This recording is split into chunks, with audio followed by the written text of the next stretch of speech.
Ok. Alors, on est au Perek Chamisha Asar, n'est-ce pas? Alors, on voit ceux qui n'ont pas part au monde futur. Alors, le Maharal, dans la colonne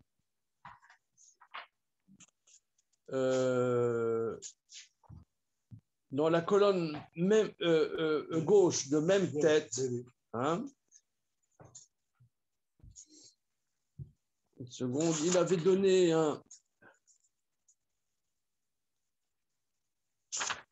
deux explications.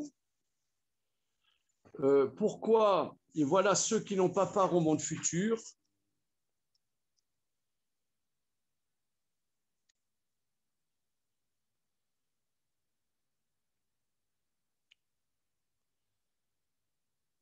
Oui, on va reprendre même tête la colonne de droite en bas. Ve'od ke'olam haba ou achayim anitzrim. On reprend, hein, voilà. Ve'od ke'olam haba ou achayim anitzrim. Le monde futur, c'est la vie éternelle. Et kasher en Torah, en kan chayim nitzrim. Et s'il n'y a pas de Torah, il n'y a pas de vie éternelle. Dirtiv, car c'est ta vie et s'allonge tes jours. Regardez, ici, c'est facile à lire, c'est facile à traduire. Toujours le Maharal, facile à lire, facile à traduire. Mais ce qu'il dit,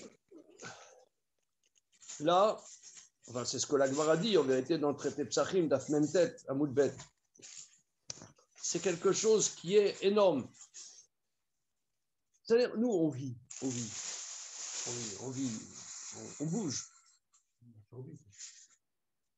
Je dirais, on bouge. On bouge. En attendant, hein, en attendant.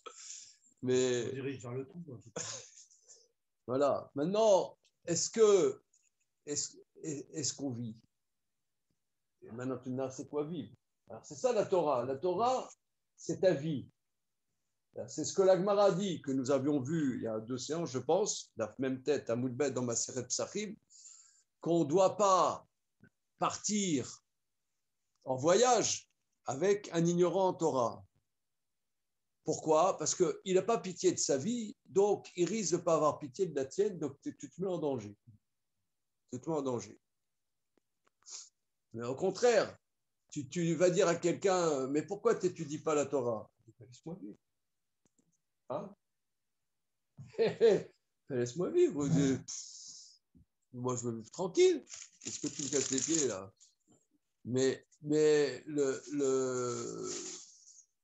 il n'y a que la Torah qui va t'enseigner qu'est-ce que toi, tu as à vivre. Pas qu'est-ce qu'on doit vivre. C'est-à-dire, on doit vivre. Qu'est-ce que ça veut dire, on doit vivre? On doit avoir un bon métier, une jolie femme, des enfants.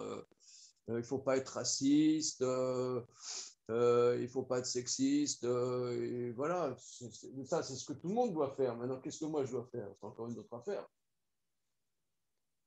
Il ne faut pas voter Zemmour, phrase de Shalom.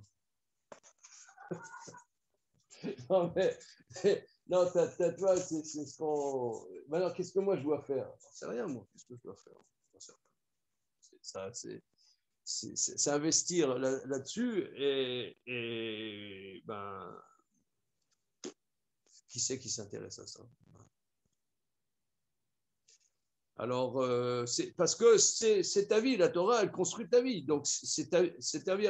En vérité, la Torah, elle te ramène à toi. Elle te ramène à qu'est-ce que toi, tu as à vivre dans ta vie. Et ça, c'est Olam Haba en vérité. Ça, c'est là où il y a Olam Haba. Ça, on l'a déjà vu, hein, il y a 3 semaines, je pense. Mais bon, je le reprends. Hein. Voilà. L'apikoros, de la même manière, l'apikoros, qui apikoros soumis chez nos mamines, chez Shkan Ila Vesibarishona. L'apikoros, c'est celui qui n'a pas la émouna, qui a une cause première. Le Fika Nikra Pikoros Milachon Efker. C'est pour ça qu'il s'appelle encore le langage Efker, abandon. Ken alav ol Hashem Idbarach, car il n'a pas le joug de Dieu. Sheu Siba Rishona, qui est la première. Zeu Aliede Minut, par l'hérésie. Uma Shamru Zechona Mibracha. La Gemara dit là-bas dans Maseret Sanhedrin, Eze Apikoros. Qu'est-ce que c'est l'apikoros? Donc, l'apikoros, si on peut dire ce qu'on a déjà dit, c'est du langage de Épicure. Et les sages ont fait un jeu de mots, c'est abandon. Il n'y a pas de cause première. Mais la Gemara va dire qu'est-ce que c'est l'apikoros? Zeamvazé tachacham, c'est celui qui fait honte un chacham, ou shemevazé chavero bifne achacham, ou bien qui fait honte à autrui devant un chacham. Hatsalomar kien sarir sheye kofer les gamre beila b'sevre. Pas besoin d'être. Tu demandes à cette personne, est-ce que tu crois en Dieu? Oui, évidemment, je crois en Dieu. Mais bon, ce chacham, c'est un imbécile.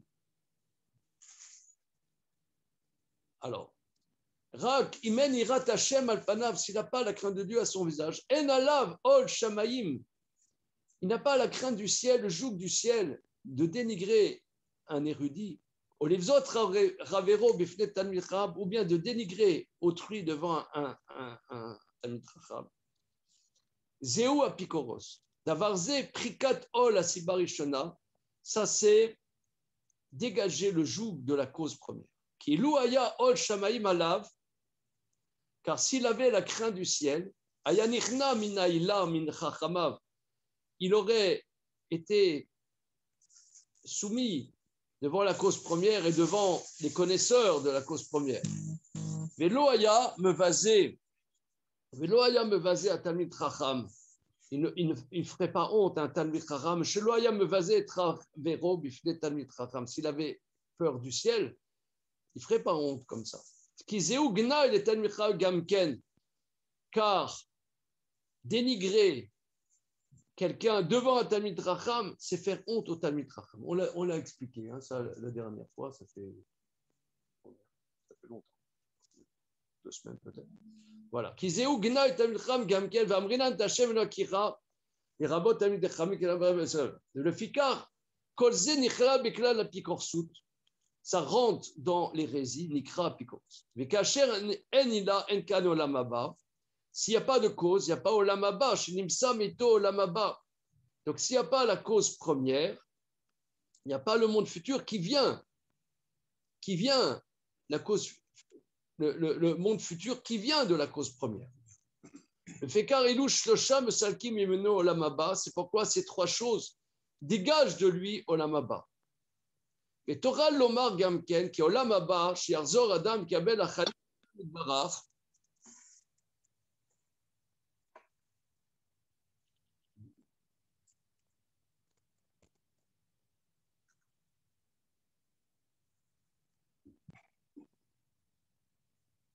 Salut.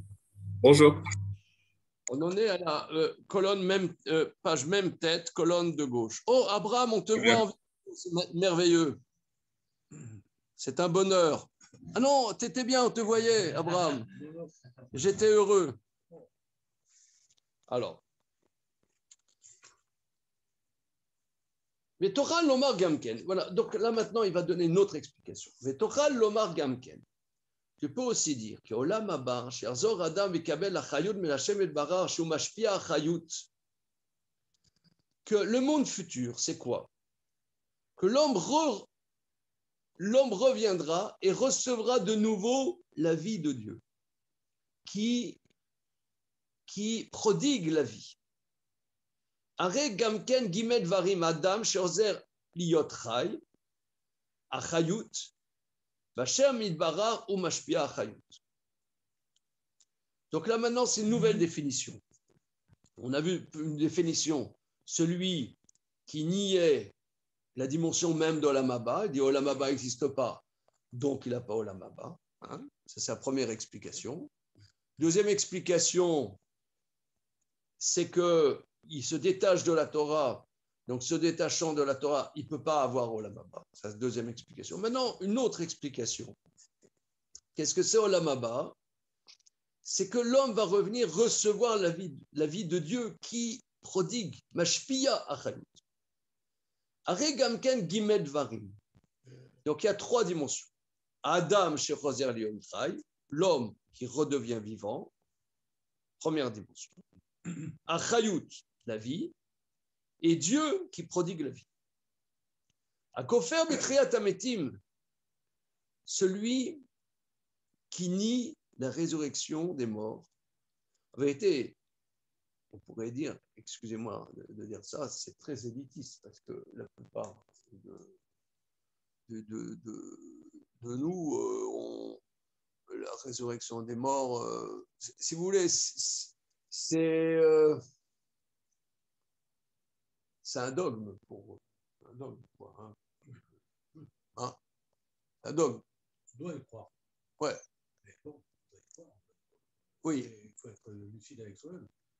Est-ce que j'y crois? Voilà. C'est un dogme, ça veut dire, tu vois, là, c'est un étui à lunettes. Non, c'est un pamplemousse. Bon, si tu le dis.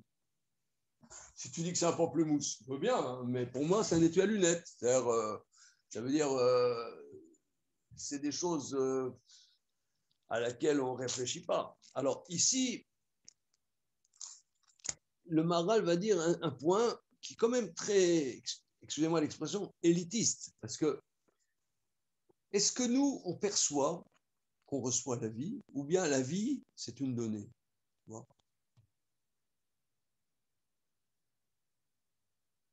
Il faut beaucoup étudier pour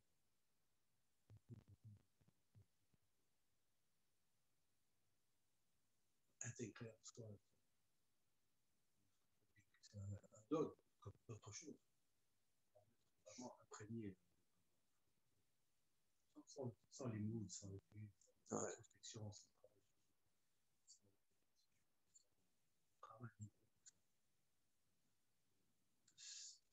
sans plein de choses qui sont. Ouais. C'est du dogme. C'est du dogme. C'est pas quelque chose que tu vis. Est-ce que c'est notre culture, c'est comme ça, ou est-ce que c'est toujours comme ça? Parce que nous, on est dans une culture spécialement comme ça. Culture laïque, tu veux dire? Ouais, laïque, moderne, quoi. Non, mais là. Il y a des gens pour qui il y a une grande simplicité. Non, je sais pas. J'ai l'impression que c'est quand même élitiste, la manière dont il l'approche. Mais c'est ce qu'on dit. On dit Olam Haba, les tzadikim qui sont dedans sont peu nombreux. Hein. Ce qu'on dit, c'est que Olam Hazé crée la lettre E, Olam Haba avec la lettre Yud. Pourquoi la lettre Yud? Parce que c'est un point. Les tzadikim qui sont dans Olam Haba, ils ne sont pas nombreux. Élitiste dans le sens où c'est structurel. Élitiste dans le sens où il faut faire partie de ceux qui étudient. Là, de cette sorte d'élite en quelque sorte de ceux qui sont dans le Hamal Torah, dans le livre, vraiment, qui sont. Oui, mais ceux qui ne sont pas. Oui, ça c'est ce qu'il a dit. C'est celui qui se détache de la Torah, il peut être à la limite religieux, il peut manger glatte, mais il n'est pas dans la Torah qui lui donne la vie. Ça, c'est la dimension qu'il a dit avant. Ce que toi, tu dis, Philippe, moi, je l'entends dans ce qu'il a dit avant. Mais là, il dit quelque chose de nouveau. Il dit que voilà, quelqu'un est mort. Quelqu'un est mort. Tu as un enterrement, tu as son corps, tu le mets dans la terre, tu recouvres de terre, ok, on va te dire il va revivre. Bon, à bon entendeur, salut, quoi. Si tu le dis, pourquoi pas? Je ne suis pas contre, mais alors il dit, mais si toi tu perçois que là, en vérité, ce qu'on dit le matin, on dit dans la prière, il y a un sidour là dans le coin.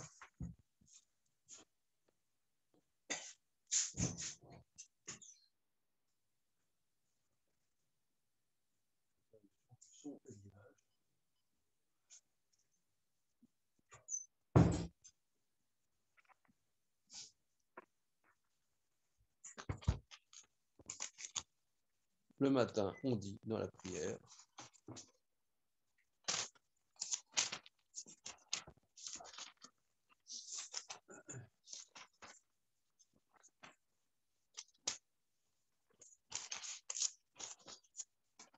Je connais pas bien le Tatar.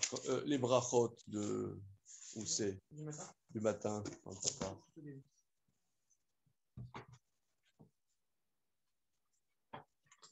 Merci. Merci beaucoup. Alors, on dit le matin. Elokai, Neshama, Shenatata, Bito, Rai, etc. Baruch Hashem, Amachazir, Neshamot, Nivgarim, Metvi, qui ramène les âmes aux cadavres morts. Ça veut dire, quand tu dis le matin, Amachazir, Neshamot, Nivgarim, Metim, on reconnaît que si Dieu ne nous donne pas la vie, on est un bout de cadavre. Bon, ça, on fait ça le matin, on est dans le cirage. On ne comprend même pas ce qu'on dit. Bon, à part ça,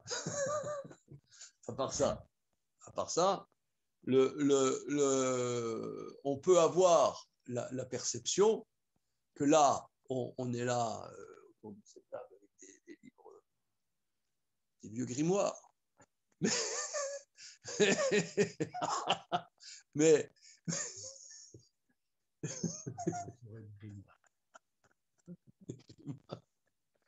mais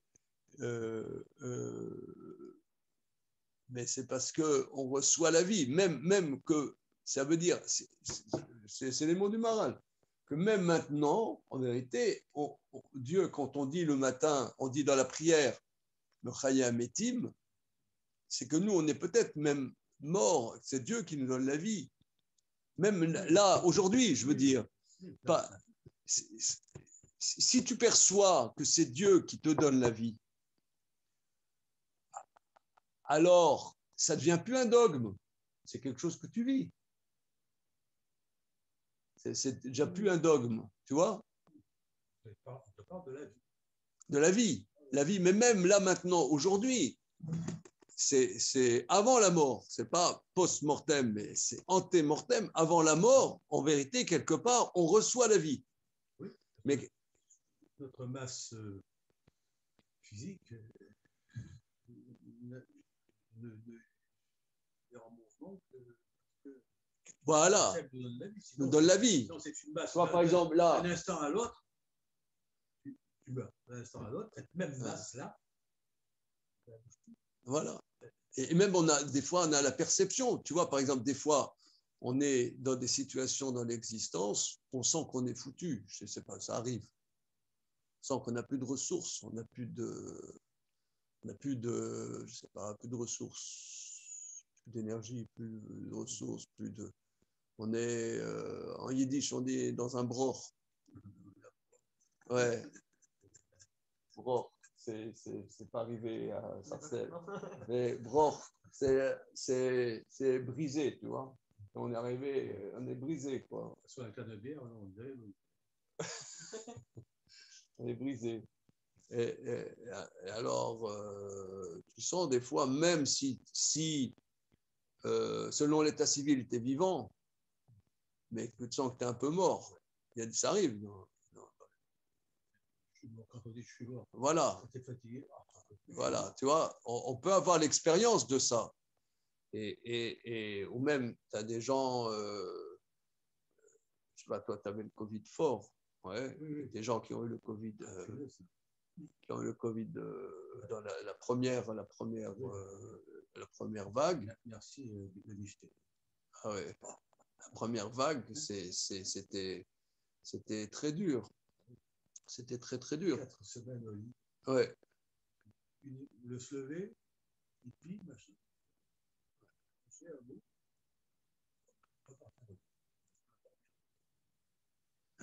Alors, donc, il y a des situations, on peut avoir l'expérience qu'on est mort et que Dieu nous donne la vie. Ça, on peut avoir l'expérience de ça. Alors, c'est ça ce qu'il dit le Maharal. Hein. C'est ce qu'il dit. Là, vous voyez, Ve'od. Ve'od nochal lomar. Et de plus, on peut dire. Où suis-je? Oui.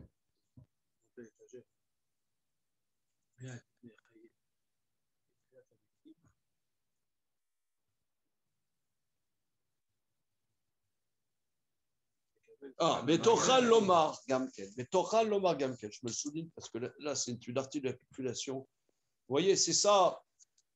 C'est ça. Si vous voulez, moi, pourquoi comment dire, j'assume mon addiction au Maharal, parce que c'est très, c'est unique en son genre que les choses les plus dogmatiques, les plus fumeuses, il arrive à trouver les mots pour nous donner une expérience aujourd'hui de quoi ça parle dans notre quotidien. Une expérience de vie. Une expérience de vie. Ça c'est extrait, c'est une démarche dans l'étude de la Torah, parce que l'étude de la Torah, ça peut être des choses qui sont très, comment dire, éloignées de notre réalité. Il y a plein de choses extrêmement éloignées, comme tout dans l'existence. Hein. Quand tu fais des maths, aussi éloigné de ta réalité, plein de choses on fait dans la vie qui sont éloignées de notre réalité.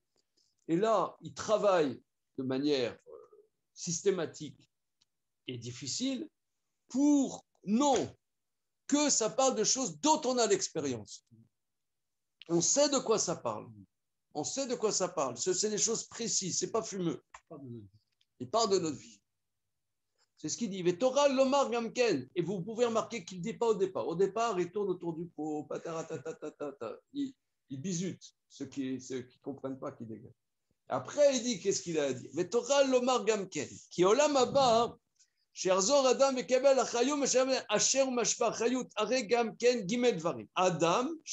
l'homme qui redevient vivant, achayut la vie, celui qui nie la résurrection des morts, shenametim chayim, qu'il dit non, les morts ne vont pas revivre. Areze kofer shenka mekabel achayim. Il nie qu'il ne reçoit pas la vie. Mais ça, c'est quelque chose d'aujourd'hui. Il nie. Voilà. En 2 mots, il te dit un truc extraordinaire. Celui qui est offert, il ne reçoit pas. Pour lui, la vie, c'est comme un chat, c'est comme une gazelle. Il y a la gazelle et elle vit, et tant que le chasseur ne lui a pas envoyé sa chevrotine et que la gazelle. Voilà. Elle a reçu sa chevrotine, paf, la gazelle, elle est morte. Voilà. Ben, nous, c'est pareil. Donc, tu vis. Mais, mais si toi, tu perçois que la vie est quelque chose que tu reçois. C'est quoi la vie alors, le coffre, il ne reçoit pas la vie. Bon, lui, il dit non, la vie, je peux pas. Un mort ne peut pas revivre, ça n'existe pas. À côté de lui, s'il y a un chef à côté, il y a un type qui, lui, n'est pas coffre. Au contraire, c'est l'inverse. Il reçoit la vie. Ils sont à côté l'un de l'autre. Ouais. Alors, je suis en vie. Ouais, l'électrocardiogramme est le même pour les deux. Voilà. Alors, c'est quoi la vie? La vie, c'est. Non, c'est se construire le monde futur. Sinon, je sais pas. Et édifier le monde futur.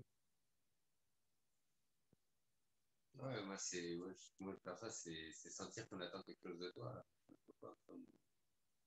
La seule perception qu'il faut en avoir, c'est ça, quoi. Je suis pas là pour rien, quoi. C'est ça. Oui. Hachem, il attend quelque chose. Je suis pas là pour rien, je suis pas là pour. Hachem, il attend quelque chose. Il attend quelque chose de moi, quoi. Hachem attend quelque chose. Non, là.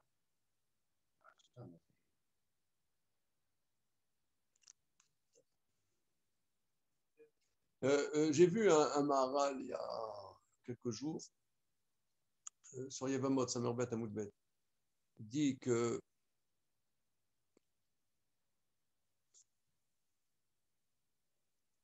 Agmara, elle dit celui qui aime ses voisins, on a déjà vu sur plusieurs fois ce passage, celui qui aime ses voisins, qui rapproche ses proches,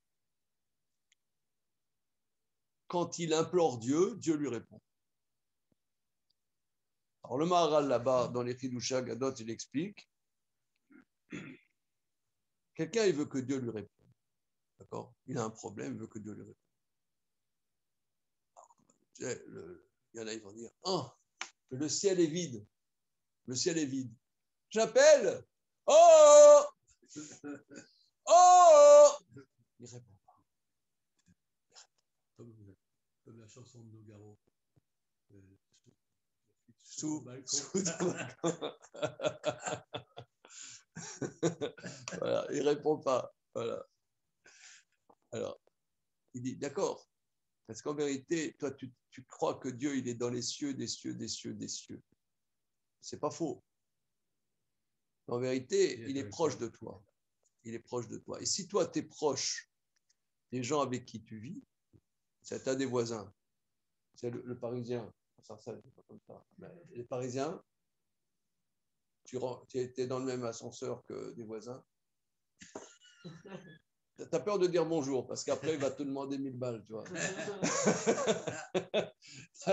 as peur. Tu lui dis bonjour, il te répond, mais qu'est-ce que je vous ai Ouais, tu lui souris, tu lui dis, vous êtes un terroriste. Non, vous savez, sur les cartes d'identité, il ne faut pas sourire. Alors, bon, en tout cas, quoi qu'il en soit, alors, la Gemara, elle dit, si tu es proche des gens avec qui tu vis, ou soit physiquement tes voisins, soit de tes proches familialement, alors Dieu te répond, parce que Dieu, il est proche de toi, mais il est proche en vérité, il n'est pas loin. Mais si toi, en vérité, ta vie, c'est quoi ta vie? Ma vie, c'est mon corps, c'est ma respiration, c'est mon ventre, c'est même, excusez-moi l'expression, même ton activité sexuelle, tout ça, c'est ta vie. Et ça, alors toi, tu vas dire, un biologiste, il dit oui, ça c'est du biologique. Mais le biologiste, il te décrit les choses, il ne t'explique pas d'où ça vient. Comment ça se fait que la vie, elle se crée, d'où vient cette vie, cette vitalité qui fait que des fois, tu peux être malade et il y en a, par exemple, ils sont malades et ils ne guérissent pas, il y en a, ils sont malades, ils guérissent, il y en a, c'est des choses que nous, on vit, ça. Il y en a qui leur vie, elle aurait pu être une vie absurde et finalement, ils arrivent à construire une vie. C'est incroyable. C'est des choses incroyables, ça aussi. Notre vie, je sais pas, moi, quand j'étais adolescent, j'étais dans une grande incertitude sur qu'est-ce que serait ma vie, ça en toute simplicité. Tu m'aurais dit que j'aurais une famille, que j'arriverais à être marié, à avoir des enfants. Moi, je me sentais incapable de ça, perso. En toute simplicité, je me sentais incapable. Mais après, tu vois que tu vis, c'est un truc incroyable.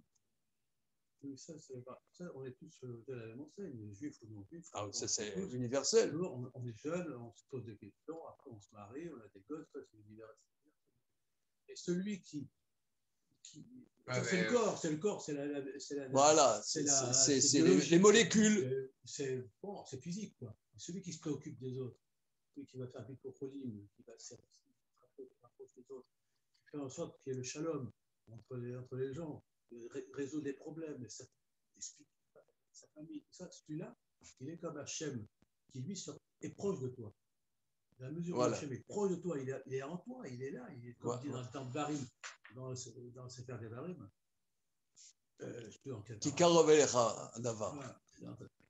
Eh bien, de la même manière, toi, c'est quoi ta vie? C'est de sortir de toi et va aux autres. Voilà. Puis, ce qui s'appelle la vie. Ouais. Comme Hachem, il fait avec toi. Et là, tu te rends compte que c'est ça la vie. Alors, donc là. Dans ces biches qui étaient vraiment. Oui. Moi, j'étais allé le voir à l'hôpital.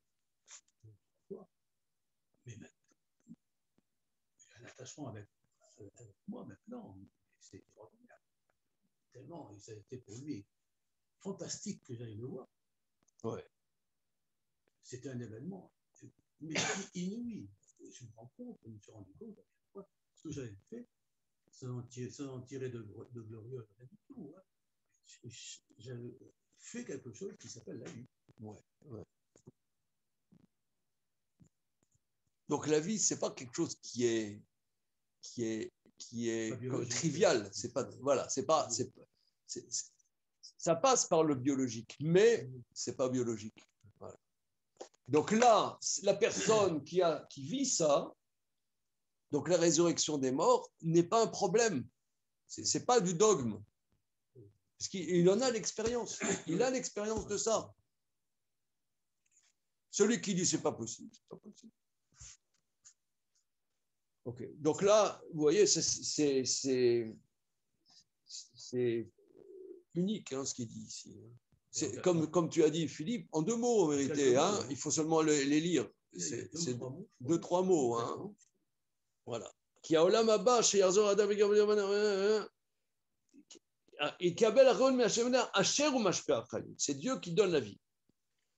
Voilà. Donc il y a 3 choses. Arekal Gimel Dvarim. À Adam, chez Choser Liotrai, l'homme revient vivant. Achayut la vie. Hashem Ilbarar qui prodigue la vie. Va kofer bitra atametim. Celui qui nie la résurrection des morts. Chez Nametim Chayim. Il dit mais non, c'est pas possible qu'un mort revive. Arezé kofer. Chez Nkan Mekabel Achem. C'est-à-dire pour lui, il dit on ne reçoit pas la vie. La vie, c'est un fait. C'est un fait. C'est un fait. Et ce n'est pas une innovation constante. Pas que tu reçois la vie. Entre parenthèses, je ne veux pas faire le pédant, mais pour moi, c'est un petit peu toujours en filigrane. Je ne suis pas un grand lecteur de Heidegger, mais disons, lui, il a travaillé sur ce qu'on appelle l'existence. Il a dit, si je me dis existence, non? Ah, tu t'es pas kiffé. Et que l'existence, ce n'est pas une donnée, c'est une découverte. Ça, c'est ce que je viens de dire. Ce n'est pas du Maharal, c'est du Heidegger. L'existence n'est pas une donnée, c'est une découverte. Oui. Hein? Ah oui. Non, une seconde. Oui.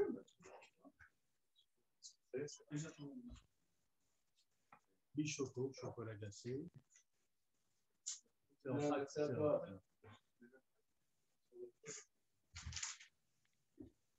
Oui, celui qui croit en résurrection des morts, lui, il sait que c'est Hachem qui donne la vie. Celui qui est coffert, il dit c'est mon corps qui me donne la vie.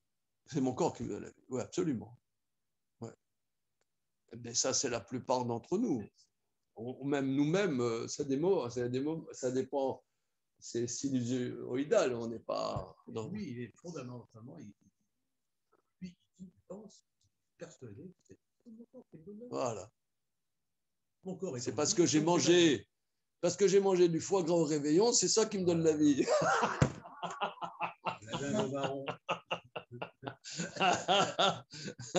avec un champagne rosé. Meuf Clicquot. Ah là là. Bon, allez, on continue.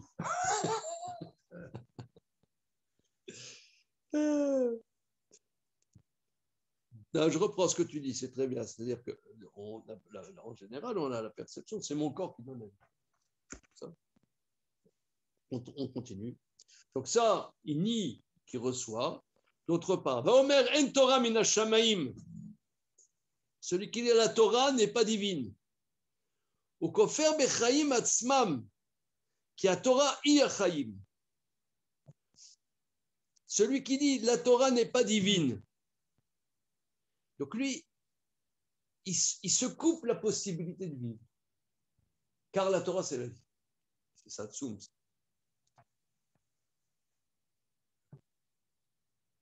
C'est-à-dire, tout, c'est normal. Même la Torah, elle est normale. Elle est normale. La Picoros, ou Keilu Loaya Kan Mashpia. La Picoros, donc l'hérétique, celui qui dit qu'il n'y a pas une cause, il dit il n'y a pas une cause première qui donne. Le Fika Nevad, il est donc éjecté de l'Ama. Omnam. Rabbi Akiva aussi, Hochstein. Rabbi Akiva rajoute 2 catégories. Donc, c'est celui qui lit des livres extérieurs et celui qui fait qui prend des versets comme remède à des plaies. Voilà. Où suis-je? Omnam, Rabbi Akiva ici, Frodstein, il rajoute 2 choses. Ratzabazé, qui lo elu gimel dvarim shem silu kolam anivda legamre mikol vekol bilvad. Pas seulement ces 3 choses qui éjectent le monde séparé complètement en toutes circonstances, de toute manière. Rak af, mais aussi à noter maintenant la baba le yamin ou small, même celui qui se détourne du monde futur un petit peu à droite ou à gauche et perdu du monde futur. Zeshama Rabbi Akiva, c'est ce que dit Rabbi Akiva, Afakore besfarim chitsonim, celui qui lit des livres extérieurs, Valochesh alamaka, Biurze, explique, Kisfarim chitsonim, car les livres extérieurs, Sarim mitorat emet, il se détourne de la Torah de vérité. La Torah nous enseigne le chemin de vérité, un chemin droit. Vous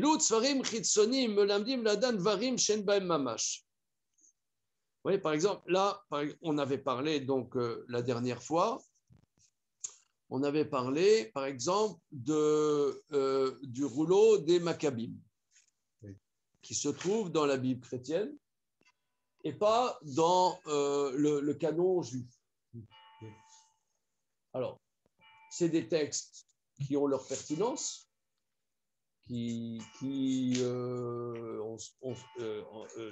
comment dire, qui disent des choses, mais n'ont pas la kedusha que les sages ont considéré le côté Ruach HaKodesh qui fait que c'est dans les écrits Kodesh.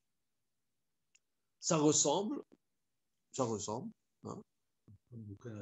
Voilà, ça ressemble, mais ça n'a pas la droiture, le émet des textes prophétiques ou Ruach HaKodesh.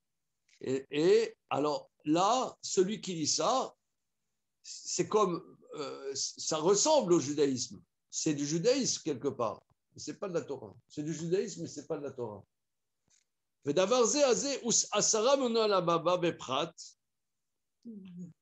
Ça te détourne de Olam Haba, particulièrement Minaolam à Sikhli les Gabré, car le Olam Haba, c'est un monde de l'intellect pur. Chez Caché au Corée, Besfarim Chitsonim, Dvarim Shenbaim Mamash. Et quand il lit dans les livres extérieurs, dans lesquels il n'y a pas du mamash, c'est-à-dire du concret, il se détourne de Olam Haba. Le car Enlo passe à la page suivante, Enlo Olam Haba. Vechen alochesh shanamaka. C'est pas bien.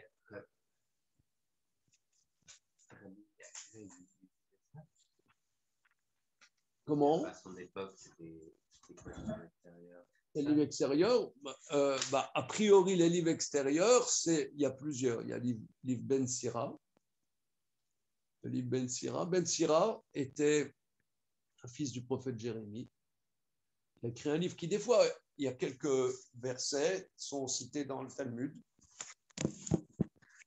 Certains versets sont cités dans le Talmud, mais ce n'est pas un livre qui se trouve dans le Tanakh. Et il y a aussi le livre du Maccabim, il y a aussi le livre, je ne sais pas, est-ce qu'il y a d'autres livres?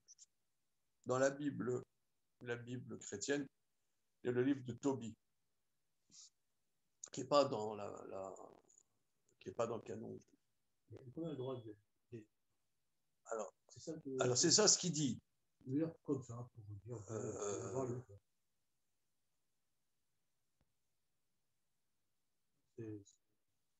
Par exemple, aussi, tu vois, à Jérusalem, il y a le musée du livre. Oui. Il y a les écrits esséniens. Oui. Tu es déjà allé là-bas? J'étais déjà. C'est joli là-bas. C'est impressionnant. Hein. Je suis allé aussi. Ils ont retrouvé à Qumran des manuscrits il y a 2000 ans. C'est des manuscrits, mais qui ne sont pas dans l'authentification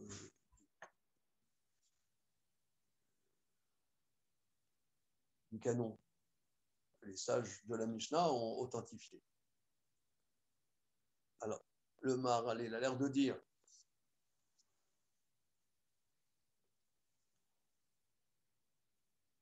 que celui qui lit, ça veut dire qui s'investit là-dedans, s'investit, c'est pas qu'il lit, non, il s'investit dedans, il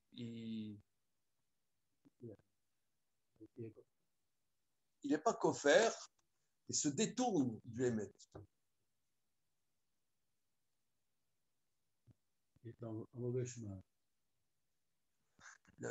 Exprime-toi. Moi, je n'ai pas lu les corriger. Je ne sais pas, on travaille ensemble. Je ne sais pas, moi. C'est curieux pour les mathématiques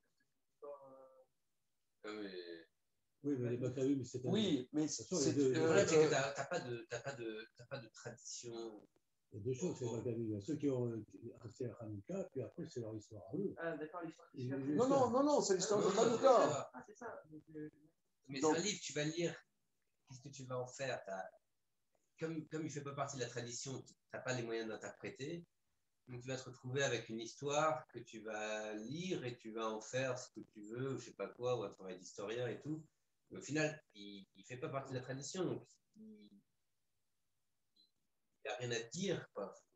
Vraiment, il peut t'informer, mais il ne va pas t'amener à la Torah parce qu'il n'est pas soutenu. C'est comme n'importe quel texte. C'est comme on a dit, qu'est-ce qui change de l'histoire de David, de l'histoire d'un roi grec qui s'écroule, quoi. C'est que tu as la tradition derrière qui te dit qu'est-ce qui se cache dans le livre de David. Donc ça t'amène ailleurs que ce que ça raconte. Voilà, oui, c'est très bien. Ça veut dire, est-ce que tu fais référence à ce qu'on a vu au chapitre 13, qu'on avait vu, il rapportait le Zohar, il disait, celui qui dit que la Torah, ce sont des récits, c'est malheur à lui.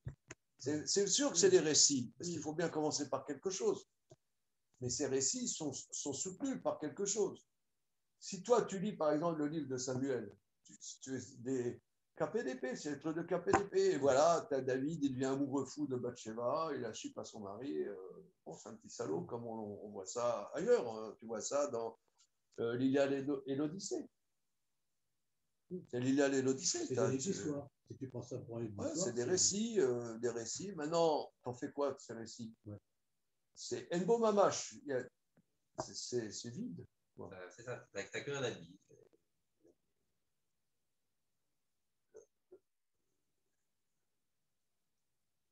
Maintenant, moi, je pensais à une autre chose, parce que c'est vrai, ça m'a travaillé quand même.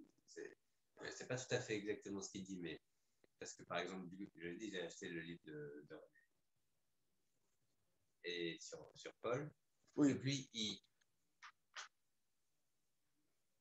il travaille les textes du Nouveau Testament.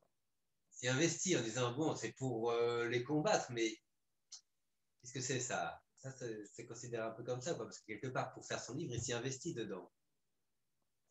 Comment on se situe par rapport à ça?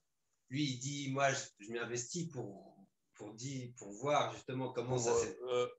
comment dire, pour trier le bon grain de l'ivraie. Voilà, pour positionner par rapport à... Où se situe la rupture, mais il y a quand même un investissement dedans. Je ne sais pas comment dire. Est-ce que... Ça lui parle pas de ça du tout de Maharal. C'est-à-dire, on s'investit dans les livres extérieurs, on pense pour s'en détacher, se disant, mais quelque part, on s'y investit quand même. Alors, oui, regarde, tu vois, par exemple, moi, je ne suis pas un grand, je ne suis pas bien connaisseur du Guide des Égalés. Mais Rambam, il a fait du Iyun d'Aristote à Donf. qui connaît Beyoun, les écrits d'Aristote. D'aucuns l'ont critiqué pour ça. Oui, il y en a qui ont dit on peut mettre à la poubelle, au feu, même les livres, le guide des égarés, hein, et non des moindres. Mais je ne crois pas qu'il parle de ça. Non. D'accord, c'est plus sur les Non, lui, il parle de l'île des Maccabim. Ouais, c'est ça. C'est, si tu veux, c'est juif, tu vois, c'est juif, c'est fudge, ça parle de Hanouka, c'est bien. Mais ce que tu as dit, il n'y a pas les midrashim, il n'y a pas la tradition orale qui soutient ça, c'est que des récits. Et là, quelque part, tu nies pas que la Torah est mina shamaim, mais ça va te faire glisser quelque part que finalement, quelle différence entre ces récits et les récits du livre de Samuel et Abraham avec son âne, il va avec son âne. Aujourd'hui, on a des Tesla, comment ça s'appelle les voitures là Tesla. On a des Tesla, parce qu'on n'a pas des ânes. En quoi ça me concerne? Oui, justement, c'est un habit. C'est ce qu'on a vu dans le 13e chapitre. En ce qui concerne les voitures, on parle toujours de 30 chevaux, 50 chevaux. On a plein de chevaux sur le capot. Hein. On regarde les ânes, on regarde les ânes. Les voitures, c'est ça. Parce que c'est proche, mais ça te détourne. Ah non, tu vas faire de Aristote. Aristote, c'est pas sur un Ritzonim, c'est autre chose, ça n'a rien à voir. Ça... Bon, maintenant, les évangiles, je ne sais pas. Non, oui, non, mais les évangiles, à leur époque,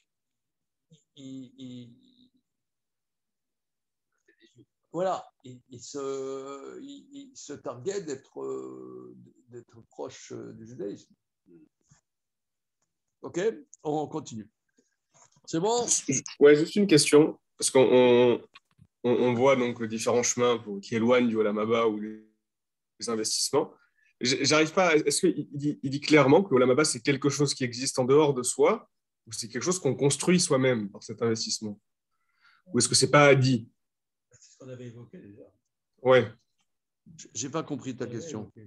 Est-ce que le Maharal il précise que le Olam Haba, c'est quelque chose qui existe en dehors de soi-même, ou c'est quelque chose, c'est-à-dire on construit juste un accès à quelque chose qui existe, ou est-ce que je crée cette chose par mon investissement? Non, tu te crées la possibilité à un moment T de recevoir cela. Ok, d'accord. À un moment T, c'est-à-dire tu te donnes la capacité d'être réceptif à quelque chose qu'on va recevoir. Ok. C'était clairement dit, parce que je n'arrivais pas à l'entendre clairement. C'est pour ça. Si, mais Oui. ça me fait penser, cette histoire de livres extérieurs. Il y a les livres canoniques, mais c'est vrai que moi, par exemple, quand j'ai débarqué, je rentre dans une librairie juive. Il y a des livres comme ci, les livres d'histoire, il y a plein de livres différents. Moi, au début, je ne sais pas c'est quoi la tradition. Je ne sais pas. Maintenant, je vois, il y a des livres, ils vont m'informer sur la tradition, et il y a des livres juifs, quoi. Histoire ou machin, ou des personnes même extérieures. Enfin, et cette ligne de partage, c'est pas facile à définir, quoi. Et dans quoi je m'investis. Il ne suffit pas de lire des livres sur je ne sais pas quoi pour s'investir dans ce que la tradition a à dire. Oui, par exemple, prenons, tu lis des livres sur la Shoah. Disons, c'est du judaïsme quelque part. Oui, mais c'est l'histoire. Qu'est-ce qu'il y a derrière? Voilà. Mais qu'est-ce que tu en tires? À part que tu as envie de te tirer une balle. Qu'est-ce que... Bon. Le Rambam lui dit, c'est les Sifrés qui ont lié à la prophétie. tant que c'est authentifié, que c'est lié à la prophétie ou au texte prophétique, alors ça,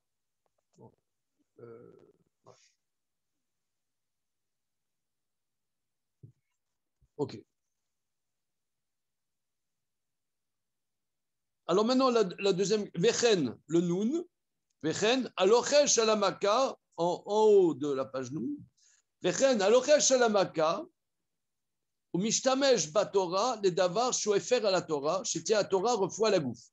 De la même manière, Shalom, Vechen, alochesh shalamaka, celui qui dit une formule sur une plaie, il utilise la Torah comme quelque chose qui est contraire à la Torah, c'est-à-dire pour guérir le corps. Il y a quelqu'un, il s'est luxé la hanche. Voilà, tu vas lire 3 Téhilim. Je veux dire, 3 Téhilim, ça va te déluxer la hanche. Ça, il utilise les paroles prophétiques pour quelque chose du corre. Ça existe les livres de Téhilim comme ça, au début il y a marqué si, jamais. Oui. Ah oui. Comment? Basé sur les pilotes de Frida. Ah oui? Oui. Alors, on va voir. Qui à Torah, excuse-moi, à Torah, Isichli, la Torah, c'est intellect. Vous mishtamesh ba Torah les davar goufani. Il utilise la Torah pour quelque chose du corps. Zéou asara bemalat Torah sichli tenena goufani shuefer asichli. C'est détourner le niveau de la Torah qui est l'intellect pour quelque chose du corps qui est contraire de l'intellect. Une kémia. Tu sais, c'est... Une kémia complète, une kémia avec. Peut-être que je prononce mal. Camilla. La kémia, c'est bon pour le corps. Non, mais... Ou des tapas, si tu veux. Mais on voit qu'il y a des kémiotes. Qui sont elles ont fait leurs preuves. Il y a des grands maîtres qui faisaient des kémiotes. Même Rabbi Akiva Eger faisait des kémiotes. C'est pas l'utilisation de. Je ne sais pas. Bon, on m'a demandé de lire, de traduire. C'est pas. Donc, regarde. Moi, j'en ai 2 chez moi. Ah oui? Quand j'ai commencé à être malade, ma femme m'a dit il faut qu'il.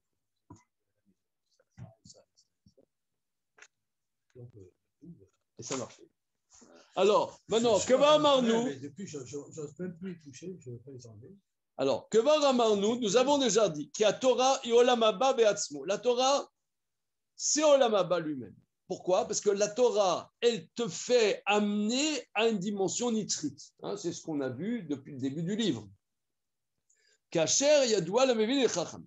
Comme c'est connu pour ceux qui comprennent et qui sont sages. Et Kacher noté mina Torah sichlit. Quand il se détourne de la dimension d'intellect qui est Olam Haba, Azu Nevad, il est disparu de Olam Haba. Si vous voulez, on dit ailleurs, par exemple, quelqu'un, on va essayer, là, on bute, on a du mal à comprendre. Mais je pense qu'on va prendre un exemple. Je suis convaincu qu'on va sentir. Les Chachamim disent qu'on n'a pas le droit d'utiliser l'étude de la Torah pour, par exemple, gagner sa vie. Ou pour se faire une place en société. La Gemara rapporte que Rabbi Tarfon, qui était un très grand de sa génération, grand Talmid Chacham, sadique de la génération, il y a un brigand juif qui l'a pris l'a dévalisé, il l'a mis dans un sac pour le jeter à la rivière. Il ne savait pas comment s'en sortir. Il a dit Oilo Tarfon, Oilo Tarfon, malheur à toi Tarfon. Il a dit, il a hurlé malheur à toi Tarfon, malheur à toi Tarfon. Et le brigand, qui était un assassin, il a entendu Tarfon, il a eu peur, il a laissé tomber le sac, laissé choir. Et il a sauvé sa vie.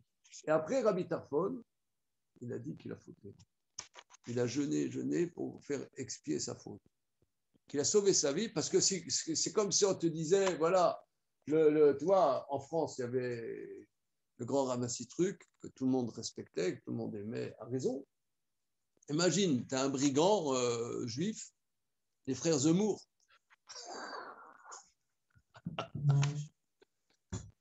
Ouais. Et il chipe un type et il dit, oh, Joseph Citruc, qu'est-ce qui t'arrive? Le rabbin, le brigand, qui respecte quand même les rabbins. Attends, Joseph Citruc, je ne vais quand même pas tuer le grand rabbin de France. Il le laisse tomber. Et là, c'est considéré une faute parce qu'il a utilisé la gloire de la Torah pour quelque chose du monde. Pour rester en vie physiquement. Voilà. Et ça c'est détourner la fonction de la Torah. Là, c'est insupportable. Hein. Alors, tu vas me dire, comment ça se fait qu'il y en a qui reçoivent un salaire de l'Yeshiva des étudiants pour étudier, hein? Tu vas poser cette question. Oui. Alors, moi, perso, ça ne me pose pas de problème. Non, bon, je vous dis, peut-être que je ne suis pas très honnête. Hein. Ça ne pose pas de problème, parce que je pense que c'est une nécessité communautaire qu'il y ait des gens qui savent, qui étudient et qui enseignent. Donc, c'est une nécessité. Si on recevait 40 000 euros par mois, on pourrait se poser la question. Mais quand on reçoit même ce qui est la limite du viable, je pense qu'il n'y a pas vraiment, il y a pas de souci à se faire. Moi, simplicité. Par contre, quand on va donner des cours à droite et à gauche, si on a déjà de quoi vivre et qu'on va dire, voilà, mon tarif, c'est tant, etc., vous voulez un cours de Torah, mon tarif, c'est tant, alors là ça va poser problème. Ça va poser problème. C'est mon maître, il m'a dit, quand tu fais une conférence à droite, à gauche, tu demandes, voilà, mon tarif, c'est tant. Tu fais, voilà. Si tu as déjà ton salaire, voilà, même si ton salaire il est modeste, après, tu dois faire ça gratos. Mais bon, c'est des choses très, très importantes, extrêmement importantes. C'est des choses très, très importantes. Ça veut dire que voilà, c'est-à-dire je suis un grand rave, donc il faut que j'ai un chauffeur avec la Mercedes dernier cri, parce que c'est comment dire, il en va de l'honneur de la Torah. On peut discuter. Oui ou non, je ne sais pas, peut-être que oui.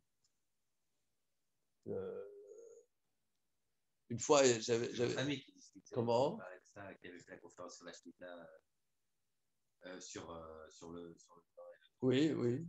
Des fois, quand on voit pour les histoires de Sabadine et tout, les rabbins arriver en Jeep comme ça et se mettre des gros salaires, il y a des problèmes avec ça. Enfin, c'était une vraie question. C'est une question, voilà. C'est-à-dire, pour résumer cette histoire de Rabbi Tarfon, je pense que cette histoire de Rabbi Tarfon, elle est fondamentale. C'est-à-dire qu'il a sauvé sa vie par la gloire de la Torah. Mais toi, tu vas dire quoi? Il devait assumer de se faire noyer.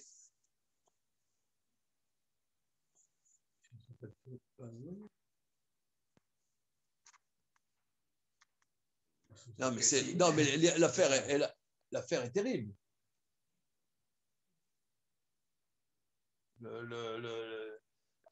L'affaire ça veut dire que la Torah, c'est pas une insertion dans ce monde-ci. D'ailleurs, on voit bien que Moshe Rabbeinu, qui est le maître numéro 1, il n'est pas rentré à la terre d'Israël. Parce que il n'est pas, quelque part, il est.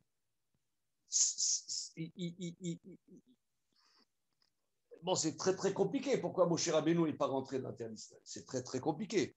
Mais quelque part, il n'est pas dans la gestion du monde. Il ne doit pas être. Il n'est pas dans la matérialité. Il n'est pas dans la gestion du monde. Il n'a pas le droit. Il n'a pas le droit d'être dans la gestion du monde.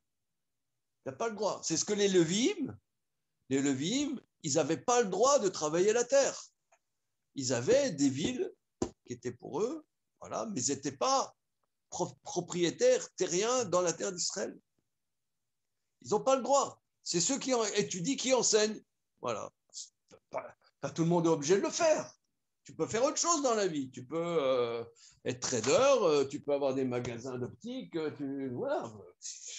Tu peux le faire. Tu peux être pharmacien, il n'y a aucun problème. Mais si tu étudies la Torah, c'est étudier la Torah. Si tu enseignes la Torah, tu enseignes la Torah. C'est autre chose.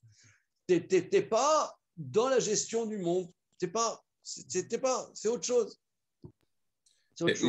Pourquoi spécifiquement cet exemple? Ça veut dire, on avait vu, non, dans le Gevurat Hashem, que quand Sarah elle est prise par le pharaon, je ne sais plus, c'était Rachid, je crois, non, qui disait que c'était elle qui dit à l'ange de faire les makotes sur le pharaon. Ça veut dire elle sauve sa vie. Il y a des cas dans le Talmud aussi où on voit des actions de ce genre quand un enfant est ressuscité ou autre. Non, on ne dit pas qu'il faut se suicider. Non, c'est pas ça. Non, mais ça veut dire... La gloire de la Torah pour des choses du monde. Est-ce que la différence, c'est juste d'avoir fait des livrets Torah? Ça veut dire oui, c'est ça. Mais Rabbi Tarfon, il dit pas des livrets Torah. Il dit oh Tarfon, oh Tarfon. Non, mais Tarfon, c'était à l'époque, c'était qu'est-ce que je vais dire? C'est Chaim Kanievski aujourd'hui ou c'est... Non, d'accord, mais j'ai compris, mais quelle différence avec Sarah? Je comprends pas. Ça n'a rien à voir. Pourquoi? Ça n'a rien à voir. Non, ça n'a strictement rien à voir.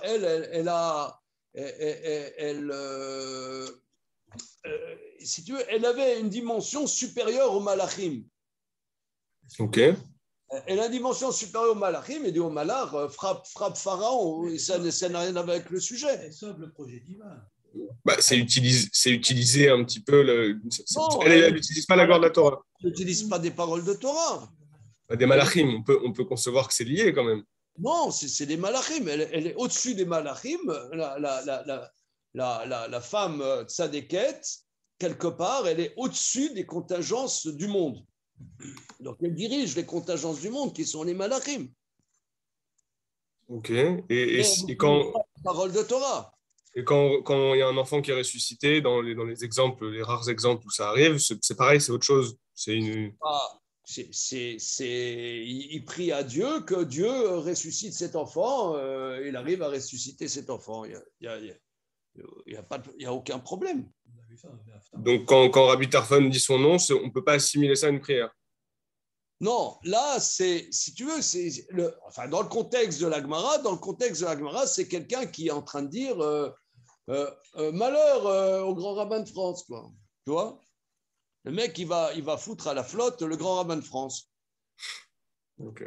Pour moi, c'est l'exemple du grand rabbin Citruc, que tout le monde aimait, que même les goyim respectaient beaucoup. Il y a un brigand, il va le foutre, Joseph Citruc, à la flotte.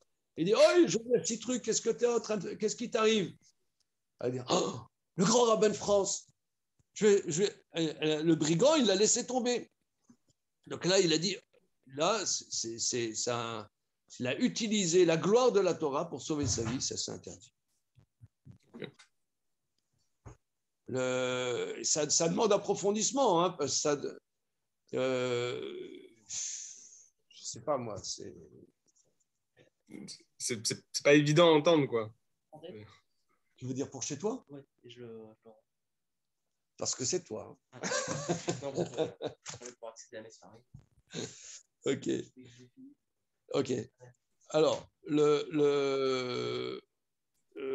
donc là, de la même manière, c'est-à-dire que le corps, c'est très très bien, mais la Torah, pour guérir le corps, la Torah, c'est faire accéder le corps à une autre dimension que le corps. C'est ce qu'on a vu depuis le début du livre. C'est faire accéder le corps, c'est très bien le corps, c'est magnifique le corps. c'est Dieu qui nous donne le corps. Dans le corps, c'est très, très important. Mais ce n'est pas la Torah. La Torah fait accéder le corps à une dimension supérieure au corps, qui peut être dans le corps, la neshama, etc., qui va le développer. Mais faire que la Torah, elle est là pour le développement du corps. Alors vous allez me dire, mais je suis allé à un gala de la Yeshiva Tartampion, il dit, si vous voulez une bonne parnassa, il faut donner, il faut payer 2 avrechim par an, etc. Non, tu connais ça? Ouais. Alors, que dire? C'est pas faux non plus, c'est juste d'ailleurs. Non, ça jamais fait. Je suis pas d'accord. Enfin, moi, c'est plutôt avec les parents fait des techniques pour les malades, des choses comme ça. Est-ce que ça rentre dans le cadre d'utiliser justement la Torah pour passer de la Torah pour ça?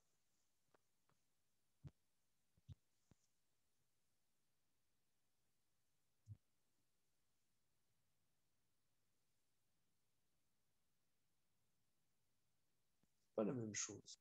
C'est quelqu'un qui est malade. Il ne peut pas faire Torah mitzvot. Quelqu'un est malade. Donc il faut qu'il guérisse. Mais là, tu l'utilises comme médicament. C'est autre chose. C'est une prière. C'est des pilotes. Quelqu'un qui est malade, il ne peut pas servir Dieu. Donc, qu'il guérisse, c'est du Olam Haba qu'il guérisse. Je lui donne la possibilité d'avoir du Olam Haba. Ce n'est pas que de Olam Haba guérir. Mais là, je prends un verset de la Torah comme médicament. Là, je transforme la Torah en quelque chose qui est médicament. C'est spécifique. Hein. Alors, tu as posé la question, qu'est-ce qu'on fait avec les amulettes? C'est une question, je sais pas. On continue.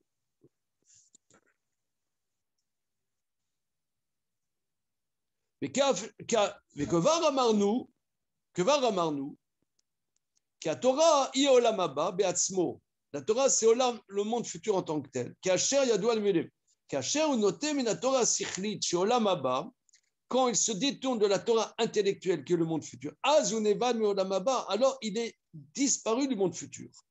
Il a transformé la Torah en autre chose, donc il disparaît. Parce qu'on voudrait toujours, attention de vouloir résoudre cette contradiction entre la Torah et ta vie, quoi. Et on veut surtout pas que tu résoudes cette contradiction. Cette contradiction, c'est ta vie. Voilà, c'est juste. Ouais. Il y a un mouvement constant. Il y a une tension qu'on te demande de ne pas supprimer. Ouais, attention. Alors, chaque situation aura ponctuellement sa réponse. Est-ce que je veux être Kollelman et je dois recevoir 1500 € par mois pour être Kollelman? Est-ce que j'ai le droit? Je n'ai pas le droit. On va voir le contexte. Voilà. Est-ce que oui, non. Il y a des grands débats. Maïmonide dit que c'est interdit. Tous les autres décisionnaires disent que c'est pas seulement que c'est permis, mais il faut le faire. Rav Feinstein a fait une grande chouva là-dessus, que c'est vital, etc. Voilà. Maintenant, vendre comment dire, est-ce que dire à un gala, voilà, vous donnez 2000 € à notre institution, ça va vous amener la bénédiction et une bonne parnassa, est-ce qu'une phrase comme ça, c'est légitime? Il faut voir. Je pense que oui. Je pense que c'est oui légitime. Il faut analyser la chose. C'est une choucroute. On va s'associer. Voilà, c'est pour ça que c'est légitime. Voilà. C'est oui légitime. Mais il faut analyser chaque micro-situation et analyser. On ne peut pas dire, voilà, une fois pour toutes c'est comme ci, une fois pour toutes c'est comme ça. Chaque cas est analysé. Mais le cas le plus paradoxal, c'est le cas de Rabbi Tarfon. Parce que là, c'est le cas terrible. On essaie d'avancer. Avant de terminer ce paragraphe, c'est un peu... je ne sais pas si on arrivera. כאשר הוא נוטה מן התורה השכלית שעולם הבא, אז הוא נבע מעולם הבא. ואלו שני דברים, האחד, הקורא בסירה ותירה בסירה בסירה מן התורה. כי הקורא, celui qui lit בספרים החיצוניים, celui qui lit dans des livres extérieurs et non Marshiva Torah Klal. Il ne donne pas d'importance à la Torah du tout. Chez nous, il y a Marshiva Torah, car si il considérait la Torah à sa juste valeur, c'est-à-dire, si il considérait, vous voyez, regardez comment il fonctionne le Maharal. Là maintenant, il rajoute un peu, il rajoute une petite couche. Parce que j'ai l'impression que quand il écrivait, il parlait, c'est oral. Ça veut dire, il écrit, mais il avance dans son raisonnement. Il dit parce que celui qui lit dans des livres chitsonim, ça veut dire, s'il leur apporte un intérêt, c'est qu'il ne sait pas qu'est-ce que c'est la Torah. C'est que pour lui, la Torah est banale. Si il considère que ça c'est important, ça veut dire que la Torah serait du même genre, donc il banalise la Torah. Or, la Torah, c'est la vie. Donc, quelque part, il se détourne. Il ne dit pas que c'est la même chose que la Torah, mais il y trouve un intérêt à ça. Donc, ça veut dire, si tu trouves un intérêt à ça, ça veut dire que la Torah, tu ne trouves pas que c'est un intérêt spécifique. Donc, tu banalises la Torah. Il n'irait pas sur un Roshem Mama, j'ai livré à Vaï, c'est des choses vides. Alors, celui qui fait des incantations sur un bobo, et faire Zesh ou Marshiv Ota, il prend la Torah même pour des choses physiques, pour guérir un bobo. Vaven Varim Ailou, comprend bien, c'est impossible d'écrire plus. Les choses dont nous venons de parler, nous avons allusionné, sont extrêmement profondes. Et tu vois, je te dire, les kémiotes que j'ai chez moi. Maintenant que je lis ça, je me rends compte à quel point je crois en ces kémiotes.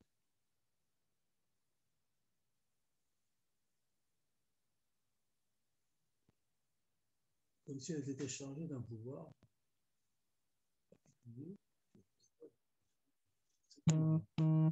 Mais ça m'a rendu dépendant de ça. Ah oui.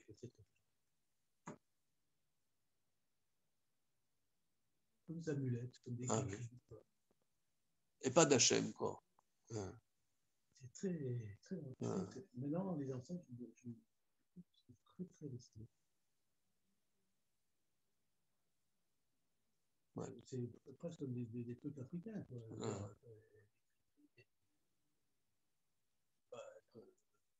Or, on voit que ça existe. Bon, il faut analyser la chose. Oui.